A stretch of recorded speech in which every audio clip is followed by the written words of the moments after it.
Stepping back, we can say that the Human Rights Council and its predecessor Commission on Human Rights does important work in setting international standards on human rights, from the adoption of the Universal Declaration of Human Rights, and which has been adopted by almost every country in the world, and over 20 human rights treaties. Governments have established the foundation for our modern human rights system that stretches across old and new themes.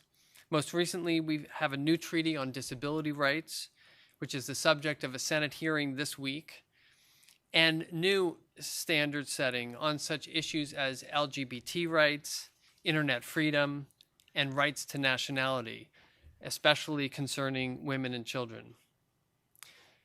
But norms and treaties are only words on paper if they are not put into practice at the national level, where rights meet the realities of distinct local cultures, traditions, and legal systems. This is the main challenge of the Human Rights Council and of the human rights movement more broadly. So what tools does the Human Rights Council have for this purpose? We have treaty bodies, we have a new mechanism called the Universal Periodic Review, and we have special procedures, which is the focus of the book. The Council has established a raft of new independent experts in the last several years, ranging from thematic mandates like freedom of association and discrimination against women, to a surprising number of new country-specific mandates on Syria, Iran, Cote d'Ivoire, Belarus, which had been eliminated in 2006 and was just recreated, and Eritrea in this most recent session. The question I think we need to ask ourselves when we look at this activity is, are they effective in protecting victims on the ground and in moving governments to adopt reforms that make a difference?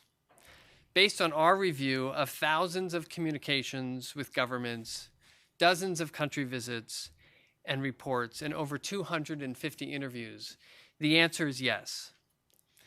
They're effective because of their dual nature as independent experts, free to reach their own conclusions and recommendations based on their individual expertise on an issue, and also as instruments of the UN operating under the blue flag. It's that combination of independence operating under the blue flag of the UN that is the source of power on the ground.